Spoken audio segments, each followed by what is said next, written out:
मेरा नाम ऐश्वर्या शर्मा है और मैंने अभी नेशनल पुलिस एकेडमी से अपनी 2 साल की ट्रेनिंग फिनिश की है और अभी मैं दौंड पुणे रूरल में एसडीपीओ की पोस्ट पर हूँ।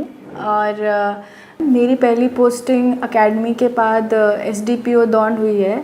एसडीपीओ यानी कि सब डिविजनल पुलिस ऑफिसर।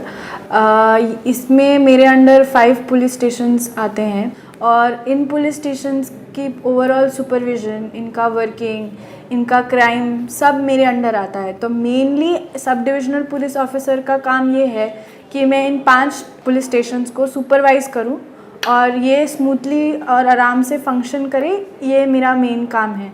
इसमें अलग अलग चीज़ें होती हैं जिनको मुझे देखना पड़ता है, जैसे कि बंदोबस्त, कोई भी वीआईपी विज़िट होता है, कोई भी पीएम आते हैं, सीएम आते हैं, मिनिस्टर आते हैं मेरे सब डिवीज़न में, तो उनकी सिक्योरिटी के लिए और उनके प्रोटेक्शन के लिए जो भी बंदोबस्त करना पड़ेगा वो सब मेरी जिम्मेदारी होगी। दूसरा, कोई भी बड़ा फेस्टिवल होता है जैसे गणेश चतुर्थी, मुहर्रम, कोई भी बड़ा फेस्टिवल जिसमें प्रोसेशन निकलता है, लोकल फेस्टिवल, उन सब का अरेंजमेंट्स करना भी मेरी जिम्मेदारी है। फिर कोई भी क्राइम में जो भी हीनियस क्राइम होते हैं जैसे कि रेप, मर्डर या कोई बड़ा फेटल एक्सीडेंट हो गया है या फिर रॉबरी, डकैती, तो उस क्राइम में मुझे वहाँ पे विज़िट करना होता है एसडीपीओ।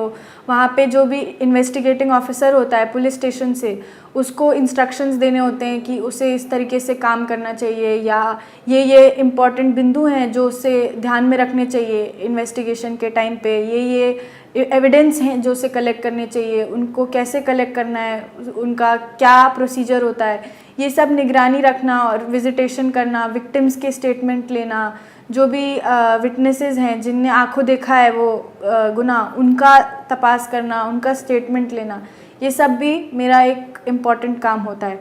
इसके अलावा जो भी डिस्ट्रिक्ट में क्राइम मीटिंग होंगी उसमें मेरे सब डिवीज़न लेवल पे क्या क्राइम के स्टैटिस्टिक्स हैं, कितने खून हुए हैं, कितने एक्सीडेंट हुए हैं, उस पर पुलिस ने कितने अरेस्ट किए हैं, उसका पूरा मॉनिटर करना, उसका पूरा डेटा प्रिपेयर करना, ये भी मेरे अंडर आता है। उसके अलावा कोई भी अगर लॉ एंड ऑर्डर सिचुएशन है, किसी भी बात पे किसी का भी झगड़ा हुआ है, तो तुरंत स्पॉट पे पहुंचकर उसको मैं कंट्रोल में लेना, ये भी मेरे काम का एक पहलू है। उसके अलावा डेली जो विज़िटर्स हैं वो तो आते ही रहते हैं, जिनको किसी भी पुलिस स्टेशन में प्रॉब्लम है, उनका काम अटका हुआ है या कोई उनकी तकरार नहीं ले रहा है या ऐसे कोई भी परेशानी है तो उसके लिए वो विज़िटर्स आते हैं। या फिर अगर कोई चीज़ है जो वो मेरे ऑफिस से किसी चीज़ पे हेल्प मांगना चाहते हैं, उन्हें पुलिस प्रोटेक्शन चाहिए या कोई बंदोबस्त चाहिए या कोई फंक्शन है या कुछ भी है, तो वो भी विज़िटर्स से मिलना, उनकी प्रॉब्लम सॉल्व करना, ये भी मेरा एक इम्पॉर्टेंट काम है। मेरे रूटीन में पहली पोस्टिंग में और जो ट्रेनिंग में है बहुत ज़्यादा बड़ा डिफरेंस आया है। पूरी दुनिया ही बदल गई है जब से फील्ड पे आई हूँ। जब से रूटीन हमारा जो एकेडमी में था वो काफ़ी फिक्स था। हम लोग रोज़ 4:30 बजे सुबह उठते थे, हमारा पीटी गेम्स पीरियड जो भी होता था, उसके बाद इंडोर क्लासेस होती थी, शाम में ड्रिल वगैरह और जो भी ऐसे ट्रेनिंग के इम्पॉर्टेंट कंपोनेंट्स हैं इंक्लूडेड गेम्स पीरियड और सब, वो सब ख़त्म होते होते थे 6:30 बज जाते थे और हम 7 बजे के आसपास अपने रूम में आ जाते थे। पर जब वो 7 बजे हम अपने रूम में आ गए उसके बाद हम फ्री होते थे, हमारे ऊपर कोई वो नहीं होता था जब तक हम अगले दिन सुबह वापस पीटी के लिए ना जाएं। और सैटरडे को हमारा हाफ डे होता था और संडे छुट्टी मिलती थी। लेकिन जब से फील्ड पे आई हूँ तब से कोई छुट्टी नहीं, कोई हाफ डे नहीं, कोई फिक्स्ड रूटीन नहीं है। सुबह से ऑफिस आती हूँ और काम शुरू होता है और रात में कितने भी बजे तक काम चल सकता है। उसके अलावा हफ्ते में एक नाइट राउंड करना मैंडेटरी होता है, जिसे जिला रात्रि गश्त कहते हैं। तो उसमें सारे पुलिस स्टेशंस को विज़िट करना, पेट्रोलिंग करना, सब कुछ करना होता है। तो कोई शेड्यूल में अब फिक्स नहीं रहा है। जैसे कहते हैं पुलिस की नौकरी 24/7 होती है, आपको पूरे टाइम अलर्ट रहना होता है, हर जगह प्रेजेंट होना होता है। तो इसके कारण अब हमारा कोई फिक्स शेड्यूल नहीं रहता। कभी भी हम ऑफिस जाते हैं, कभी भी कोई भी मीटिंग हो जाती है, कभी भी कोई बंदोबस्त करना होता है या कभी भी कोई लॉ एंड ऑर्डर प्रॉब्लम आ जाती है, कभी भी रात को कितने भी बजे खून हो जाता है, कुछ भी हो जाता है, तो हमें तुरंत वहाँ पे जाके सिचुएशन को कंट्रोल में लेना है। तो अब कोई फिक्स रूटीन बचा नहीं है। फिर भी मैं कोशिश करती हूँ कि कम से कम दिन में 1 घंटा अपने लिए निकालूँ, उसमें कुछ एक्सरसाइज करूँ, वॉक करूँ, किताब पढूँ, तो ये 1 घंटा मेरे लिए बहुत इम्पोर्टेंट होता है, और साथ ही साथ ये भी कोशिश करती हूँ कि मिनिमम 6 घंटे 7 घंटे की नींद पूरी करूँ। डीपीटी के टाइम, हाँ, डिस्ट्रिक्ट प्रैक्टिकल ट्रेनिंग जिसे बोलते हैं, उसमें हमें अकेडमी से 6 महीने हमारे काडर यानी कि स्टेट जिस पे हम काम करने वाले हैं, जैसे मेरे लिए महाराष्ट्र, वहाँ भेजा जाता है। वहाँ पे हमें थाने की इंचार्जशिप दी जाती है। तो मेरी डीपीटी कोल्हापुर नामक शहर में हुई थी। वहाँ मुझे करवीर पुलिस स्टेशन का इंचार्ज बनाया था। एज आईपीएस ऑफिसर हम पुलिस स्टेशन की इंचार्जशिप से शुरू नहीं करते, हमारी पहली पोस्टिंग एसडीपीओ होती है। लेकिन उस पुलिस स्टेशन का इंचार्ज होना वो मेरे लिए बहुत ही अत्यंत हर्ष की बात थी, और मैंने सबसे ज़्यादा जो सीखा है ऑन ग्राउंड पुलिसिंग कैसे करते हैं, किस इंसान का क्या काम होता है, एक कांस्टेबल से लेकर स्टेशन इंचार्ज तक उनके क्या रोल्स होते हैं, कितनी कठिनाइयों से वो काम करते हैं, उस चीज़ का प्रॉपर जो फील होता है वो मुझे थाना इंचार्जशिप में ही मिला। मेरा पहला दिन थाना इंचार्जशिप में काफ़ी अच्छा था। मैंने अपने थाने के अंडर सारी इम्पोर्टेंट जगहों की विज़िट की थी, जितने भी क्राइम पेंडिंग थे उनकी पूरी वो की थी कि क्यों पेंडिंग है, क्या है। फिर अपने स्टाफ को जाना था। मेरा वहाँ क्राइम पुलिस स्टेशन में 70 लोग थे, वो डिफरेंट बीट्स में काम करते थे, तो उनका क्या काम रहता है, कौन किस चीज़ में अच्छा है, किसकी क्या परेशानी है। स्टाफ से इंटरेक्शन किया था, पेंडिंग केसेस देखे थे, इम्पॉर्टेंट प्लेसेस विज़िट की थी, और काफ़ी मीन्स जैसे कहेंगे काफ़ी सेटिस्फाइंग एक्सपीरियंस था। उस दिन जो विज़िटर्स आए थे वो सारे गांव वाले लोग, उनसे आप सीधे बात करते हो और आप उनकी सीधे हेल्प कर सकते हो, क्योंकि पुलिस स्टेशन सबसे लोएस्ट वो होता है, मतलब सीधे आप फर्स्ट रिस्पोंडेंट होते हो। अगर कोई भी आपके ऊपर कंप्लेन लेके आया है तो आप सीधे उस पर ऐड कर सकते हो। एज एसडीपीओ मेरे अंडर 5 पुलिस स्टेशन हैं, तो किसी कोई भी कंप्लेन लेके आया है तो मुझे उस पुलिस स्टेशन के इंचार्ज से बात करना पड़ेगा और एक्शन लेना पड़ेगा, पर मैं डायरेक्ट एक्शन नहीं ले सकती। लेकिन थाने में ऐसा नहीं है, थाने में मैं सीधे एक्शन ले सकती हूँ। जिसे कहेंगे तुरंत रिस्पॉन्ड करने वाली फीलिंग थी, वो काफ़ी एम्पावरिंग थी, और जो सपने देखे थे ऐसा लग रहा था कि सच हो रहे हैं उधर। आप सीधे लोगों की मदद कर पा रहे हो और उनकी परेशानियों से वो कर पा रहे, तो काफ़ी अच्छा दिन था और मेरे लिए हमेशा यादगार रहेगा। थाने में मेरे पास किस टाइप के केसेस आते थे इसके बारे में मैं बात करना चाहूँगी। तो सबसे ज़्यादा मेरे पास जो केसेस आते थे वो मिसिंग के केसेस आते थे। किसी के बेटी गायब होती थी या ऐसे किसी का बेटा गायब होता था, तो इन केसेस को हम काफ़ी प्रायोरिटी से सॉल्व करते थे। ये केसेस अक्सर ऐसे इलोपमेंट में भी निकलते थे कि लड़की किसी अपने लवर के साथ भाग गई है या वो, तो ये केसेस हमारे लिए प्रायोरिटी होते थे, क्योंकि किसी का बच्चा या बेटी मिसिंग है तो मतलब ये काफ़ी बड़ी बात होती है। एक पेरेंट्स के लिए उनकी ज़िंदगी होती है उनके बच्चे, तो इन केसेस को हम प्रायोरिटी में डील करते थे, मिसिंग के केसेस। दूसरे जो केसेस आते थे वो काफ़ी सारे लैंड डिस्प्यूट्स के केसेस आते थे कि क्योंकि किसी लैंड पे डिस्प्यूट चल रहा है तो एक पार्टी ने दूसरी पार्टी को मार दिया है या डरा दिया है या धमका दिया है, तो इन सब केसेस में रेवेन्यू अथॉरिटी के साथ कोऑर्डिनेशन बहुत ज़रूरी होता था कि क्या प्रॉब्लम है, क्या ऑर्डर आया है, उनसे डिस्कस करना और तुरंत एक्शन लेना। फिर इन केसेस में हम प्रिवेंटिव एक्शन किया करते थे, हम उनको कंडीशंस दिया करते थे जिसके अंडर उनको बॉन्ड दी जाती थी कि अगर आपने ऐसा किया तो आपके अगेंस्ट ये एक्शन लिया जाएगा। तो इससे हम पीस मेंटेन करते थे जब तक फाइनल ऑर्डर रेवेन्यू अथॉरिटीज़ ना दे दें। तो इसके केसेस काफ़ी आते थे। इसके अलावा मेरे थाने के अंडर काफ़ी सारे हाईवेज़ थे, तो स्टेट हाईवेज़ और एक नेशनल हाईवे भी, तो काफ़ी सारे एक्सीडेंट्स के केसेस आते थे।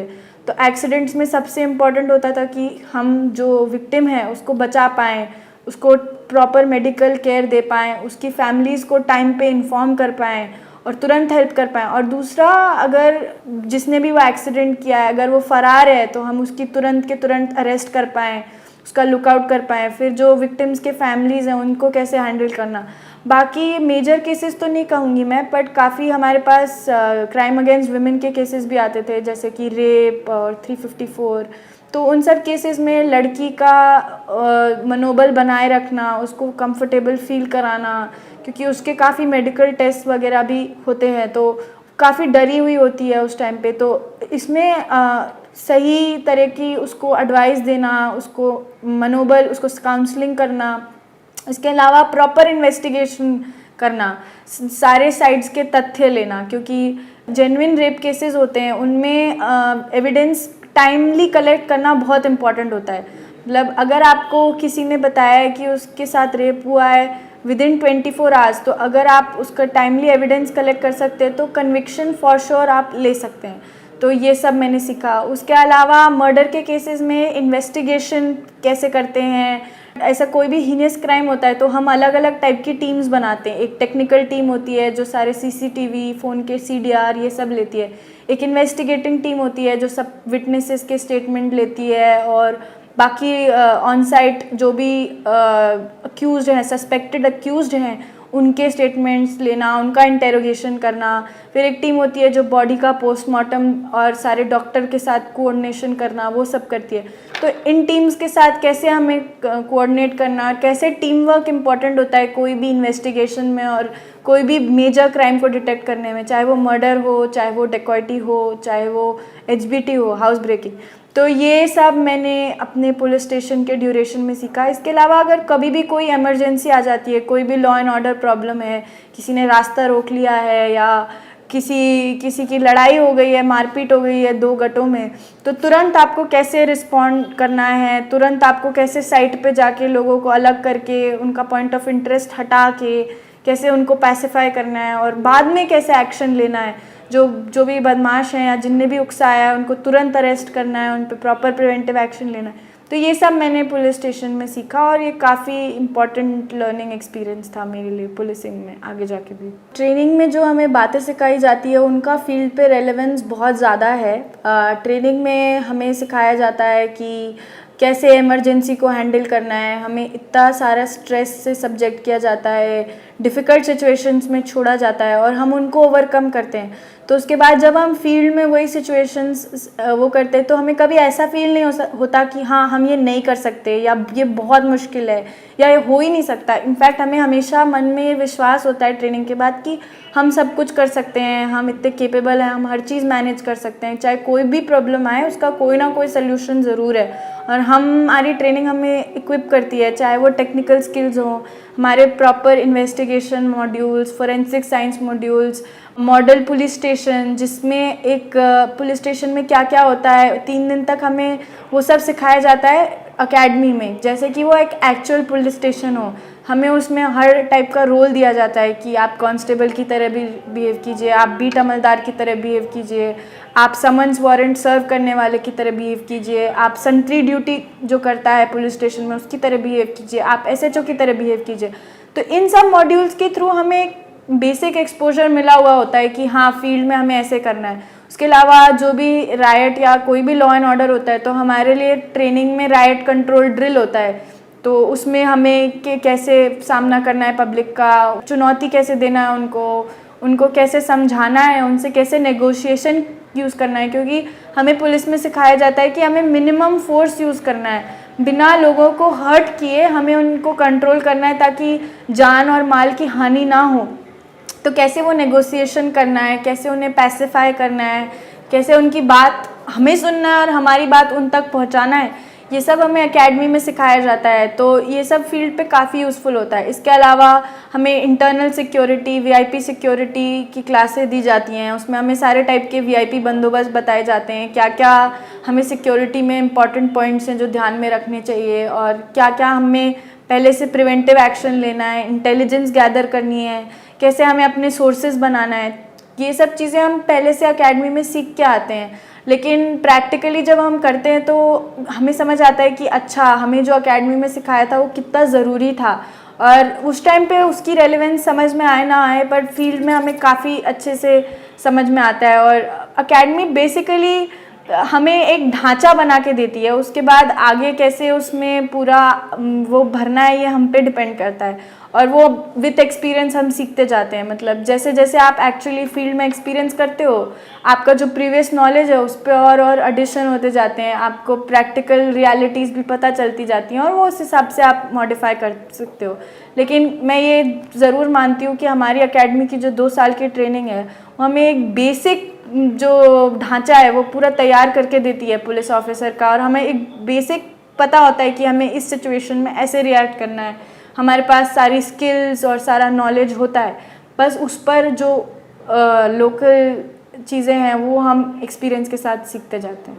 मेरा बचपन का सपना था, तो मैं इस सपने के लिए काफ़ी सालों से मेहनत कर रही थी। और सिविल सर्विसेज की जब मैं तैयारी कर रही थी तो सोचा करती थी कि ऐसे करूँगी, अगर ऐसी सिचुएशन आएगी तो ऐसे रिएक्ट करूँगी, इतने सारे लोगों की मदद करूँगी। और तैयारी का टाइम काफ़ी स्ट्रेसफुल होता था, क्योंकि इतने सारे आपकी अनसर्टेनिटी होती थी, आपको पता नहीं होता था कि आप फ्यूचर में कहाँ पहुँचोगे, कैसे करोगे।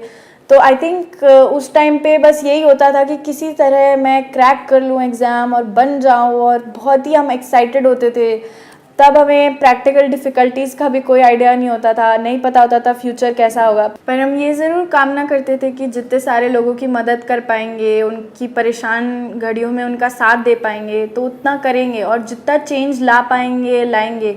उस टाइम पे हम न्यूज़पेपर पढ़ा करते थे, सारी गवर्नमेंट पॉलिसीज़ पढ़ा करते थे, और ये सपने देखा करते थे कि एक दिन हम भी पॉलिसी बनाएंगे, एक दिन हम भी उस सरकार का पार्ट होंगे जो लोगों की ज़िंदगी में इतना इम्पोर्टेंट रोल प्ले करती है। तो जब एग्ज़ाम दे रहे थे तब सपने थे, अब जब एग्ज़ाम क्लियर कर लिया है, ट्रेनिंग करी, तो ट्रेनिंग करते टाइम ट्रेनिंग बहुत टफ़ होती थी। तो अपने आप को बार बार हम लोग ये याद दिलाया करते थे कि हमने क्यों सर्विस ज्वाइन की है और क्या हमारा मोटिवेशन था। क्योंकि कई बार ट्रेनिंग के टाइम हमें ऐसा लगता था, अरे बाप रे, ये तो बहुत टफ़ है, हमसे होगा कि नहीं। बट उस टाइम पे हम याद क्या करते थे कि जब हम तैयारी करते थे तो हम कितनी मेहनत क्या करते थे, दिन रात।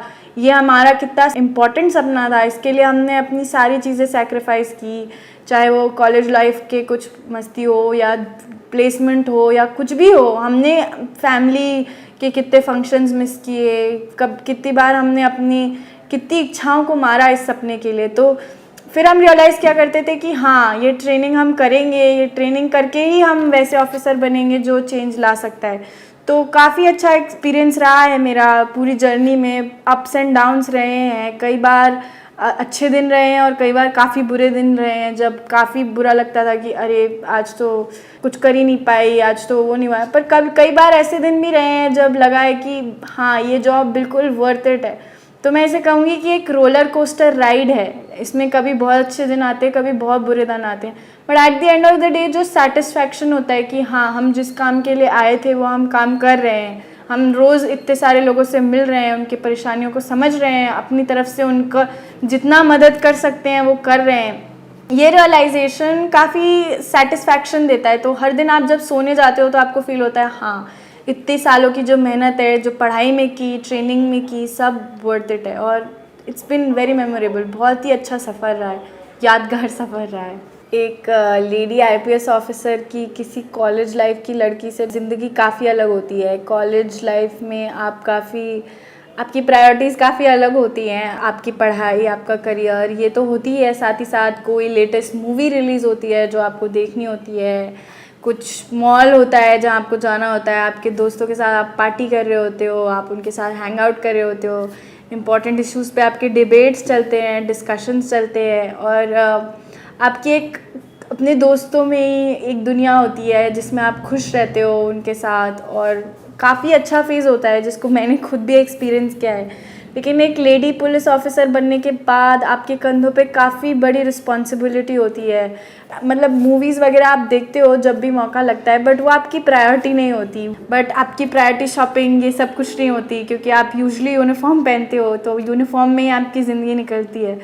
आपकी प्रायोरिटीज़ बिल्कुल चेंज हो जाती हैं। आप अपने डिस्ट्रिक्ट पे कंसंट्रेट करते हो, स्टेट पे कंसंट्रेट करते हो, क्या क्राइम है, कैसा है, कहाँ आपकी ज़रूरत है। आपके दिमाग में अलग चीज़ें चल रही होती हैं जो एक कॉलेज लाइफ की लड़की से के दिमाग में चल रही होंगी और आपके दिमाग में चल रही होंगी, वो बिल्कुल अलग होंगी। कोई कोरिलेशन हो ही नहीं सकता, मैं मानूंगी। लेकिन हाँ, कहीं ना कहीं आप ये सब चीज़ें भी बहुत मिस करते हो, क्योंकि as a lady IPS officer आप पे बहुत रिस्पॉन्सिबिलिटीज़ होती हैं। आप जब भी यूनिफॉर्म पहनते हो ना, तो आप नॉर्मल लोगों से अलग हो जाते हो। आप उतना केयर फ्री कुछ भी नहीं बोल सकते, कैसे भी बिहेव नहीं कर सकते। आपको डिसिप्लिन में होना होता है, आपको पंक्चुअल में होना होता है, आपको पॉलिटिकली करेक्ट चीज़ें बोलनी पड़ती हैं, आपको टाइम से हर जगह पहुंचना होता है। और मैं नहीं कहती कि ये बहुत मुश्किल होता है या इम्पॉसिबल होता है, बट हाँ, ये कहूँगी कि ये बहुत डिफरेंट होता है। आप यूनिफॉर्म के रूल्स, उनके डिसिप्लिन से बंधे होते हो, और मुझे गर्व होता है कि मैं ये यूनिफॉर्म पहनती हूँ, पर मैं ये भी इस गर्व के साथ साथ मुझे ये रिस्पॉन्सिबिलिटी वाली फीलिंग भी हमेशा रहती है कि हाँ मेरी ये जिम्मेदारी है, यहाँ का क्राइम मेरी जिम्मेदारी है, यहाँ पे जो भी कम्युनल इंसिडेंट हो रहा है उसको रोकना मेरी जिम्मेदारी है, जो भी किसी भी लड़की के साथ गलत हुआ है उसको जस्टिस प्रोवाइड करना मेरी जिम्मेदारी है। तो क्योंकि ये सब चीज़ें पूरे टाइम आपके दिमाग पे हावी रहती हैं तो आप काफ़ी अलग सोच रहे होते हो। बाकी अंदर ही अंदर जो नॉर्मल ख्वाहिशें होती हैं वो तो हमेशा रहती ही हैं कि आपको आपके दोस्तों से मिलने का मौका मिले, फैमिली के साथ मिलने का मौका मिले, उनके साथ फेस्टिवल सेलिब्रेट करने का मौका मिले। आई थिंक सबसे ज़्यादा वही मैं मिस करती हूँ पुलिस की नौकरी में, क्योंकि कोई भी मेजर फेस्टिवल होता है तो कॉलेज में हम सब दोस्तों के साथ, फैमिली के साथ एंजॉय करते होते थे। अब उस फेस्टिवल के दिन कोई बड़ा सा बंदोबस्त होता है जिसकी तैयारी में हम लगे होते हैं और सुबह से रात तक यही देख रहे होते हैं कि कोई बड़ी घटना ना घटे, सब सेफली फेस्टिवल एंजॉय कर पाए। अभी तक क्या मेरा जो अनुभव है as a lady police officer, उसे मैं कैसे देखती हूँ, तो मैं उसे देखती हूँ कि मुझे ऐसा लगता है कि हमें लेडी पुलिस ऑफिसर्स को उतना क्रेडिट देना चाहिए जितना वो डिज़र्व करती है।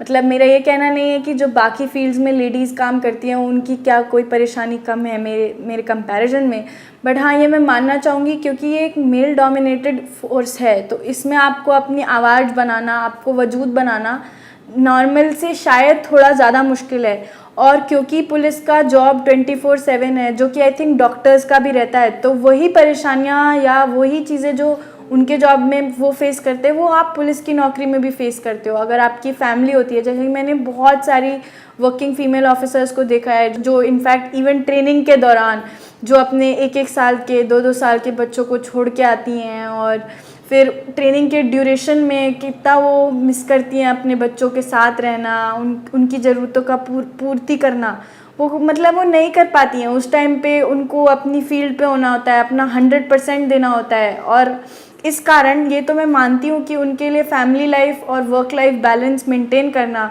नॉर्मल उससे ज़्यादा टफ होता है। मतलब उनको पूरी तरीके से अपने आप को दोनों तरफ देना होता है, परिवार की ज़रूरतों का भी ध्यान देना होता है और फील्ड में भी ध्यान देना होता है। पर मेरे को ऐसा भी फील होता है कि लोग इस चीज़ को समझते हैं और इसीलिए as a female police officer कई जगहों पे मुझे ज़्यादा प्यार और रिस्पेक्ट मिला है अपने मेल काउंटर पार्ट से। और ये भी देखा है मैंने कि फ़ीमेल पुलिस ऑफिसर्स पे लोग ज़्यादा ट्रस्ट करते हैं। कई बार मैंने ऐसे देखा है कि लोग मेरे स्टाफ से बोल रहे होते थे कि नहीं, हम अपनी परेशानी मैडम को सीधे बताएंगे, हम सीधे मैडम से ही बात करेंगे। तो एक टाइप का आपको गर्व महसूस होता है कि हाँ आप इतना ट्रस्ट इंस्पायर करते हो, लोगों की आपसे इतनी एक्सपेक्टेशंस होती हैं, इतनी होप्स होती हैं और एक कॉन्फिडेंस होता है। स्पेशली अगर कोई लेडी होती है तो आई थिंक काफ़ी केसेस में वो ज़्यादा कंफर्टेबल होती है आपसे बात करने में अगर उसके अगेंस्ट कोई भी क्राइम हुआ होता है। तो मैं सारी लड़कियों को यही कहना चाहूँगी कि जो कॉन्फिडेंस और ट्रस्ट आप यहाँ पे महसूस करेंगे वो आई डोंट थिंक आप किसी और जॉब में कर सकते हैं। और मोस्ट इम्पॉर्टेंटली इस जॉब में हमारे पास काफ़ी लड़कियाँ कम हैं। हमारे 103 के बैच में सिर्फ 11 लड़कियाँ ट्रेनिंग में थी मेरे साथ। ये ज़रूर है कि थोड़ी बहुत आपका परसेप्शन और रोल अलग माना जाता है, बट इन सब सर्विसेज में स्पेशली IPS जैसी सर्विसेज में बिल्कुल इक्वालिटी ऑफ अपॉर्चुनिटी दिया जाता है, हर एक को एक समान ट्रीट किया जाता है। मेरे सर बोला करते थे SP सर कि मुझे कोई फ़र्क नहीं पड़ता कि तुम लेडी IPS प्रोबेशनर हो कि मेल IPS प्रोबेशनर हो, जो तुम्हारा काम है वो तुम करोगी और उसी एफिशिएंसी के साथ करोगी, उसी निडरता के साथ करोगी और उसी कॉन्फिडेंस के साथ करोगी जैसे तुम्हारा मेल काउंटर पार्ट कर रहा है। और मुझे भी नाइट राउंड उतने ही प्रोएक्टिवली करना एक्सपेक्टेड है जितना मेरे मेल काउंटर पार्ट को है। मुझे भी मर्डर इन्वेस्टिगेशन में उतने ही एक्टिवली इन्वॉल्व होना एक्सपेक्टेड है जितना मेरा मेल काउंटर पार्ट को है। हम लोग सेम सैलरी ड्रॉ करते हैं, हमें सेम टाइप की पोस्टिंग्स दी जाती हैं, सेम टाइप की अपॉर्चुनिटीज़ दी जाती हैं, हमें सेम टाइप का मीडिया सपोर्ट मिलता है, even with in the police force हमें सेम टाइप का रिस्पेक्ट मिलता है। तो जो चीज़ें हैं जैसे कि मदरहुड या प्रेगनेंसी, उसके लिए सरकार ने स्पेशल प्रोविजंस बनाए हैं जैसे कि maternity leave, child care leave, वो आपको बस अलग मिलते हैं। बाकी सारी फैसिलिटीज़, रिस्पॉन्सिबिलिटीज़ सब कुछ दोनों में बिल्कुल सेम है। मुझे नहीं लगता कि बहुत ज़्यादा फ़र्क पड़ता है। बट हाँ, ऐसे जो केसेस होते हैं जिसमें मैंडेटरी है कि एक लेडी पुलिस ऑफिसर ही इन्वेस्टिगेट करे, उसमें मुझे लगता है कि हाँ, हमें ज़्यादा लेडीज़ की ज़रूरत है। और मैं नहीं कहूँगी कि मेन से ज़्यादा ज़रूरत है, लेकिन इक्वल करने की ज़रूरत है। मतलब आइडियल विजन तो यही होगा कि जितने मेल पुलिस ऑफिसर्स हैं उतनी ही लेडी पुलिस ऑफिसर्स एक दिन आप क्रिएट कर पाओ। एक दिलचस्प घटना जो मैं शेयर करना चाहूँगी वो ये रहेगी कि मैं एज अ एएसपी कोल्हापुर में एक जगह रेड करने गई थी। जुगार की रेड थी, वहाँ मटका चल रहा था, इलीगल था। तो मैं रेड करने गई थी, तो हमें वहाँ पर दरवाज़ा तोड़ना पड़ा था क्योंकि कोई खोल नहीं रहा था। हमने इतनी बार घंटी बजाई।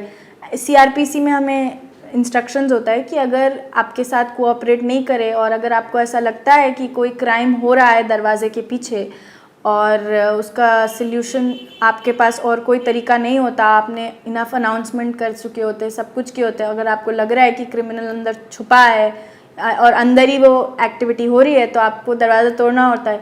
तो जब मैंने वो दरवाज़ा तोड़ा था अपने एसपी सर की परमिशन से, प्रॉपर वारंट से, उसके बाद जो वहाँ की ओनर थी उस घर की, जो मेन क्रिमिनल थी और जो ये पूरा मटका चला रही थी, तो वहाँ पे जब मैंने रेड की थी तो मुझे किचन के बर्तनों में पैसे और जुगार के टिकट और ये सब मिले थे।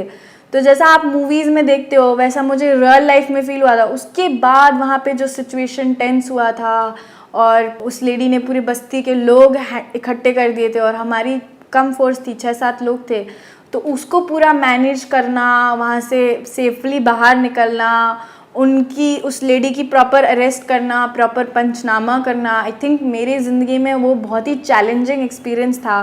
और उस दिन मुझे रियलाइज़ हुआ कि आपकी पुलिस की जो टीम होती है वो आपके लिए अपनी जान तक दे सकती है। जिस टाइप का सपोर्ट मुझे मिला अपनी पुलिस की टीम से और जिस ब्रेवरी से उस दिन उनने काम किया और हमने वो सक्सेसफुल रेड किया और बाद में उन पे मकोका का केस भी लगा, वो एक्सपीरियंस मेरे लिए लाइफ टाइम वर्थ एक्सपीरियंस था। उस दिन मैंने सब चीज़ सीखी। तो ये सब चीज़ें उस एक इंसिडेंट से पूरे कैसे मेरे एसपी सर जो थे उनने पूरा कनेक्ट किया, पूरे मटके का नेटवर्क फाइंड आउट किया और हर एक इंसान जो इस इलीगल नेटवर्क में इन्वॉल्व था उसको कैसे उनने वो किया, कैसे एफआईआर किया, कैसे आज के दिन 40 लोग अरेस्ट हुए हैं इस पूरे केस में। तो ये घटना मेरे लिए इनफैक्ट मेरे प्रोबेशन का हाईलाइट थी और आगे भी थी कि कैसे मेरी फोर्स पे अटैक हुआ, कैसे हमने मैनेज किया क्राउड को, सिचुएशन को, सारे लोगों को कैसे शांत किया, प्रॉपर जो क्रिमिनल्स थे उनको अरेस्ट किया। ये एक बहुत ही इम्पॉर्टेंट लर्निंग एक्सपीरियंस था और बहुत ही दिलचस्प अनुभव था जिसे मैं लाइफ लॉन्ग ट्रेजर करूँगी और जिससे मैं बहुत सारी सीख लेके जा रही हूँ आगे। हमारी ट्रेनिंग में हमें स्पेसिफिक मॉड्यूल्स होते थे, सोशल मीडिया मॉनिटरिंग सेल के मॉड्यूल्स और मीडिया मॉड्यूल्स और क्राउड हैंडलिंग मॉड्यूल्स, जिसमें हमें लेटेस्ट टेक्निक्स सिखाई जाती हैं कि कैसे आप लोगों से डायलॉग करोगे, कैसे आप आइडेंटिफाई करोगे कि कौन मेन सोर्स है जिसने ये वीडियो वायरल की है या हेट स्पीच दी है या लोगों को भड़काया है, कैसे आप जो भी मोहल्ला कमेटी है उनकी मीटिंग्स रेगुलरली लोगे, क्या साइंस होते हैं जिनसे आपको पता चलेगा कि हाँ आगे जाके रायट हो सकता है या चीज़ मेरे कंट्रोल में नहीं है। तो जब मैं फील्ड में आई तो मुझे एक्चुअली ये सब चीज़ें एक्सपीरियंस करने का मौका मिला। कैसे आप सोर्सेज बनाते हो जो आपको राइट टाइम पे राइट इन्फॉर्मेशन देते हैं, जो इंटेलिजेंस होती है जो बहुत ही क्रूशियल होती है किसी भी लॉ एंड ऑर्डर सिचुएशन को हैंडल करने के लिए। तो वो सब मैंने ऑन ग्राउंड ही सीखा है और इसको मैं इसी तरीके से मैं मैनेज करती आई हूँ। फिर जो भी मेरे सीनियर पुलिस ऑफिसर्स हैं उनके एक्सपीरियंसेस, उनसे हम लोगों ने बहुत सीखा है। आपस में सारे बैचमेट्स बैठ के डिस्कस करते हैं कि हाँ यहाँ पे ये प्रॉब्लम थी, इसको इन सर ने ऐसे हैंडल किया, हम भी फ्यूचर में अगर ऐसी प्रॉब्लम आती है तो ऐसे हैंडल कर सकते हैं। फिर जो लोकल लीडर्स होते हैं, जो अच्छे लीडर्स होते हैं, जिनका ग्रिप होता है लोगों के ऊपर, उनसे कैसे आप बातचीत करके उनकी हेल्प ले सकते हो क्योंकि वो लोकल कंडीशन से वाजिब होते हैं। वो मैंने यहाँ पे आके सीखा कि कैसे उनकी मदद ले सकते हैं हम। उसके अलावा सोशल मीडिया में आजकल कैसे आप क्विकली काउंटर कर सकते हो, कैसे अगर कोई वीडियो है जो भड़का रही है और वायरल हो रही है उसको आप हटवा सकते हो, कैसे आप इंटरनेशनल एजेंसीज जैसे व्हाट्सएप, फेसबुक, उनसे कोऑर्डिनेट करके, उनके नोडल ऑफिसर्स से बात करके जो भी अकाउंट्स हैं सस्पिशियस उनको कैसे आप हटवा सकते हो। ये एक पूरा नेटवर्क होता है जिससे आप काम करते करते सीखते हो कि कैसे इन सिचुएशंस को हैंडल करना है। मैं अपनी नेशनल पुलिस एकेडमी के ट्रेनिंग के बारे में बात करना चाहूँगी। हमारी ट्रेनिंग शुरू होती है फ़ेज़ 1 में। हमारे को 2 टाइप की मॉड्यूल्स होते हैं, एक इंडोर मॉड्यूल होते हैं, एक आउटडोर मॉड्यूल होते हैं। आउटडोर मॉड्यूल्स में हमें बहुत सारी चीज़ें कराई जाती हैं जैसे कि swimming, horse riding, battle and obstacle course, जैसे आर्मी का बैटल एंड ऑब्स्टिकल कोर्स होता है, डिच, टार्जन स्विंग, पैरेलल बार, मंकी रोप, ये सब होता है। तो कैसे हम पूरा वो टाइमली BOAC के ऑब्स्टिकल्स करते हैं वो। फिर उसके अलावा अनआर्म्ड कॉम्बैट जिसे आप सेल्फ डिफेंस के नाम से जानते हैं, कैसे आप नाइफ अटैक से बचाओगे अपने आप को, कैसे आप गन अटैक से बचाओगे, कैसे आप क्राउड में बचाओगे अगर कोई भी आप पे अटैक कर रहा है, कैसे आप अपनी बेटन और लाठी को यूज़ करके सेल्फ डिफेंस करोगे, ये सारी चीज़ें। उसके अलावा आपकी फ़िज़िकल स्टैमिना बिल्डिंग, जैसे कि हमारे को बहुत सारी रनिंग और स्ट्रेचिंग और फ्लेक्सिबिलिटी एक्सरसाइजेज, रोप चढ़ना, ये सब चीज़ें सिखाई जाती हैं आउटडोर में। इसके अलावा स्विमिंग जो कि एक लाइफ सेविंग स्किल है, किसी भी इमरजेंसी में आपको खुद को और सामने वाले को बचाना आना चाहिए, तो वो हमको सिखाया जाता है आउटडोर में। इंडोर में हमारे को बहुत सारे लॉ के सब्जेक्ट्स जैसे CRPC, IPC, एविडेंस एक्ट, ये सब सिखाए जाते हैं। इसके अलावा फोरेंसिक साइंस, फोरेंसिक मेडिसिन, कैसे हम मर्डर या कोई भी सीन ऑफ क्राइम में जाके क्लूज़ कलेक्ट करते हैं, क्या उसका साइंटिफिक मेथड है, ये सारा सिखाया जाता है। उसके अलावा investigation, different investigation modules, model police station, moot court, court में कैसे ट्रायल होता है, पुलिस और कोर्ट का कैसे कोऑर्डिनेशन होता है, क्या हमारा रोल होता है एज एन इन्वेस्टिगेटिंग ऑफिसर, कैसे हम एविडेंस सबमिट करते हैं, ट्रायल के कौन कौन से स्टेप्स होते हैं, कैसे हम ट्रायल को मॉनिटर करते हैं, कैसे हम कन्विक्शन लाते हैं, ये सारी चीज़ें हमें सिखाई जाती है। इसके अलावा हमें information communication technology ICT module होता है जिसमें हमें साइबर केसेस को कैसे हैंडल करना है, साइबर फोरेंसिक्स कैसा है, कैसे हम हार्ड डिस्क सीज करते हैं, कैसे हम CDR निकालते हैं, CDR का कैसे एनालिसिस करते हैं, कैसे इंपॉर्टेंट क्लूज़ लेते हैं, ये सब सिखाया जाता है। और 2 सब्जेक्ट्स जो कि बहुत इंपॉर्टेंटली हमको सिखाए जाते हैं, एक इंटरनल सिक्योरिटी, कैसे हम सारे आउटफिट्स जो भी टेररिस्ट आउटफिट्स हैं उनकी इन्फॉर्मेशन कलेक्ट करते हैं, इंटेलिजेंस गैदरिंग करते हैं, क्या थ्रेट्स हैं जो हमारी कम्युनिटी को, जिनको हमको पहले से परसीव करना होता है, कैसे हमें उस पर एक्ट करना होता है। और मेंटेनेंस ऑफ पब्लिक ऑर्डर जिसमें लॉ एंड ऑर्डर, सारी सिचुएशंस को कैसे हैंडल करना है, क्राउड कंट्रोल, ये सब हमें सिखाया जाता है। इसके अलावा हम जो भी काडर में जा रहे हैं, जैसे मेरा महाराष्ट्र काडर है, उसकी लोकल लैंग्वेज हमें सिखाई जाती है, जैसे मराठी मेरे केस में, उसकी हमें प्रॉपर क्लासेस होती है, उसमें दोनों बोलना, समझना, रिटन, ये सब हमें सिखाया जाता है एकेडमी में। इसके अलावा हमारी ट्रेनिंग में स्पेशल मॉड्यूल्स होते हैं। एक ग्रे हाउंड्स का मॉड्यूल होता है जिसमें हमें 1 हफ्ते के लिए जंगल में भेजा जाता है विथ वेपन और सारा राशन, और हमें वहाँ पे ट्रेन किया जाता है कि कैसे अगर कोई नक्सल एरिया में, जंगल में हमें सरवाइव करना है 1 हफ्ते के लिए, तो हम कैसे सरवाइव करेंगे, क्या स्ट्रैटेजीज़ रहती हैं, कैसे हम एम्बुश होने से बच सकते हैं, कैसे हम उनको एम्बुश कर सकते हैं, कैसे हम अपना सर्वाइवल करते हैं, कैसे हम मूव करते हैं बिना कैमोफ्लाज करते हैं अपने आप को, कैसे हम अपना खुद का खाना बनाते हैं और मिनिमम रिसोर्सेज में कैसे जंगल में सो के और सर्वाइव करते हैं। तो वो मॉड्यूल आपको काफ़ी स्ट्रॉन्ग बना देता है। एक बार आप जंगल में जाते हो, खुद का खाना बनाते हो, जंगल की फर्श पे सोते हो, मतलब आप काफ़ी स्ट्रॉन्ग बन जाते हो। और इस पूरे दौरान आप बहुत सीखते हो क्योंकि आप आपके स्क्वाड्स के साथ डिवाइडेड होते हो। वहाँ पे स्क्वाड का सिस्टम होता है NPA में, तो आप अपने स्क्वाड के साथ, जो आपकी फैमिली बन जाता है लास्ट में, उसके साथ आप कैसे पूरा सर्वाइव करते हो, सारी टैक्टिक्स जो आप सीखते हो, ये सब I think it's a very good module. तो वो मॉड्यूल हमारे लिए होता है। एक हमारा CSWT मॉड्यूल होता है इंदौर में, जिसमें हमें सारे वेपन्स को यूज़ करना और उन सब के बारे में इंफॉर्मेशन दी जाती है, वॉरफेयर कैसे हमें करना है, कैसे कॉर्डन एंड सर्च ऑपरेशन करना है।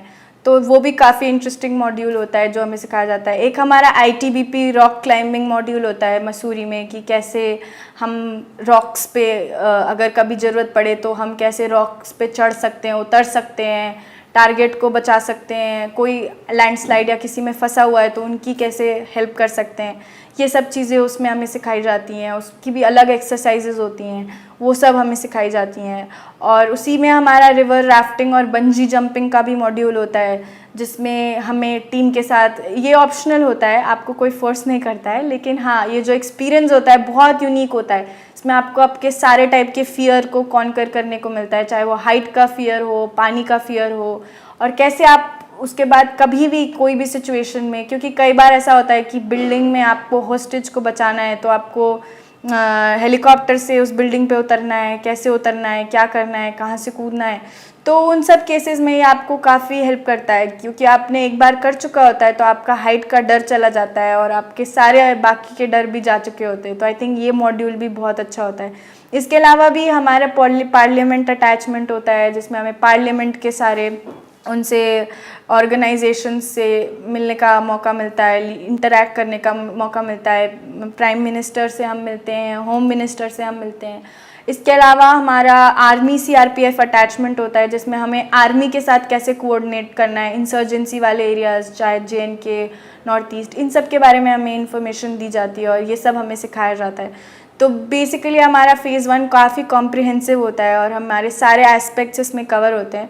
इसके अलावा रूट मार्चेस होते हैं, 40 किलोमीटर का रूट मार्च हम करते हैं वेपन और वेट के साथ, वो काफ़ी अच्छा एक्सपीरियंस होता है। और इसके अलावा हमारे 16 किलोमीटर का क्रॉस कंट्री रन होता है, जो कि काफ़ी अच्छा एक्सपीरियंस होता है। उसमें हम काफ़ी कुछ सीखते हैं और जैसे कहते हैं ना, journey is as important as its end. तो वो जो 16 किलोमीटर का क्रॉस कंट्री रन करते हैं हम, उसके पहले कई बार पहले 7 kilometre run, 10 kilometre run, 12 kilometre run, कैसे आपकी ग्रोथ होती है ओवर द फेज़ 1, आपकी मसल्स डेवलप होती है, स्टैमिना डेवलप होता है, वो ये ट्रेनिंग का मेरे ख्याल से हाईलाइट है। मतलब 40 किलोमीटर का जो आप रूट मार्च करते हो, उसके पहले 15 किलोमीटर का रूट मार्च करते हो, 25 किलोमीटर का रूट मार्च करते हो, नेविगेशन एक्सरसाइजेस करते हो। इसके अलावा एक बहुत इम्पॉर्टेंट चीज़ जो अर्बन टैक्टिक्स हैं, कैसे आप बिल्डिंग में हॉस्टेजेस को बचाओगे, क्या करोगे, वो सब भी आपको सिखाया जाता है। तो एक फुल पैकेज होता है, आप हर टाइप की चीज़ों से एक्सपोज होते हो, आपको हर चीज़ सिखाई जाती है। पुलिस स्टेशन विजिट्स होती हैं, आप पुलिस स्टेशन जाते हो, वहाँ पे क्या कमियाँ हैं, क्या अच्छी चीज़ें आपने सीखी, उसके आप प्रेजेंटेशंस देते हो। तो phase 1 is all about learning. और उसके बाद 6 महीने का DPT होता है, जिसमें आप अपने काडर में, डिस्ट्रिक्ट में जाते हो, पुलिस स्टेशन का अटैचमेंट करते हो, सारे SP ऑफिस, कलेक्टर ऑफिस, सबके साथ अटैचमेंट करते हो, कोर्ट के साथ अटैचमेंट करते हो। इस टाइम पे आप सीखते हो कि डिस्ट्रिक्ट लेवल पे कैसे पुलिस फंक्शन कर रहा है। ये भी काफ़ी इंपॉर्टेंट लर्निंग एक्सपीरियंस होता है। आपको इस टाइम पहली बार फील्ड एक्सपोजर मिलता है, आप सारी प्रैक्टिकल चीज़ें सीखते हो इस ड्यूरेशन में। इसके अलावा जब आपकी DPT ख़त्म हो जाती है 6 महीने की, तो आप वापस एकेडमी आते हो फेज़ 2 के लिए। जो हमारी पासिंग आउट परेड है इस साल फेज़ 2 में थी, तो पूरी ये जो 2 साल की ट्रेनिंग होती है उसका कल्मिनेशन होती है पासिंग आउट परेड। तो आपको जितनी ड्रिल प्रैक्टिस कराई जाती है, आप दिन रात, your gun becomes your part of your body, आप उसके साथ दिन रात परेड की प्रैक्टिस करते हो। और इसके अलावा फेज़ 2 में सारे एक्सपीरियंस शेयरिंग सेशंस होते हैं, जो आपने डिस्ट्रिक्ट प्रैक्टिकल ट्रेनिंग में सीखा, आपके सारे बैचमेट्स अपने अपने एक्सपीरियंसेस शेयर करते हैं। इसके अलावा जो भी बेस्ट प्रैक्टिसेस होती हैं अक्रॉस द स्टेट पुलिसिंग में, वो आप एक दूसरे से शेयर करते हो। तो फेज़ 1 में जितनी चीज़ें आप सीखते हो, उसको जब आपने फील्ड में अप्लाई किया तो क्या आपको कोई परेशानियाँ आई, कोई कन्फ्यूजन्स हैं, वो सारी चीज़ें फेज़ 2 में आपकी सॉल्व की जाती हैं। And phase 2 is more about learning by doing. आप प्रैक्टिकली चीज़ें कर करके सीखते हो, एक्सपीरियंस शेयर करते हो एक दूसरे के साथ। तो ये काफ़ी डिफरेंट एक्सपीरियंस होता है। उसके बाद जो आपकी पासिंग आउट परेड होती है, वो आपकी लास्ट डे होती है एकेडमी में, और मैं बता नहीं सकती आपको उस दिन कितना इमोशनली चार्ज अप फील होता है। मतलब ऐसा लगता है कि 2 साल की खून पसीना मेहनत जो भी आपने की थी एकेडमी में, उस दिन रंग लाती है। आपके पेरेंट्स आते हैं, वो देखते हैं कि कैसे आप पास आउट हुए हो as a successful IPS officer. उस दिन आपकी जो यूनिफॉर्म की चमक होती है वो बहुत ही अलग होती है। और आई थिंक आपकी passing out parade is the culmination of all your hard work, all your patience, सारी जो मेहनत की, जितनी भी आपने अपनी इंजरीज़ को ओवरकम किया, जो भी आपको ऑब्स्टेकल्स आए, क्योंकि अलग अलग एज ग्रुप के लोग इस ट्रेनिंग में आते हैं, तो सबकी कोई ना कोई पर्सनल प्रॉब्लम या इंजरी होती है जिसे वो ओवरकम करके ये ट्रेनिंग पूरा करते हैं। और ये ट्रेनिंग काफ़ी डिफ़िकल्ट होती है, जो आपको समझ आ गया होगा रूटीन से, सुबह 4:45 से लेकर रात के 7 बजे तक डेली।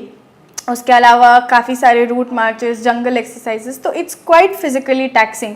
बट मैं ये भी कहूँगी कि अकेडमी आपको वो फिज़िकल स्ट्रेंथ देती है थ्रू आउट कि आप ये कर पाते हो। तो जब आप ये सब चीज़ें कर लेते हो तो जो सेटिस्फैक्शन और कॉन्फिडेंस आता है कि हाँ मैंने ये सब कर लिया है, इतनी डिफ़िकल्ट चीज़ें थी मैंने सब ओवरकम कर लिए, ये आपके पासिंग आउट परेड के दिन चेहरे पे दिखता है। और ये आपका मोक्ष मोमेंट होता है मेरे हिसाब से। आप इस दिन सोचते हो कि हाँ मेरी पूरी ट्रेनिंग, पूरी मेहनत, सब चीज़ एकदम सफल रही।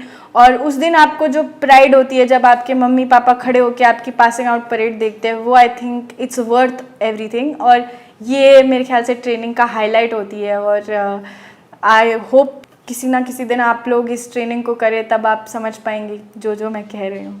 Thank you.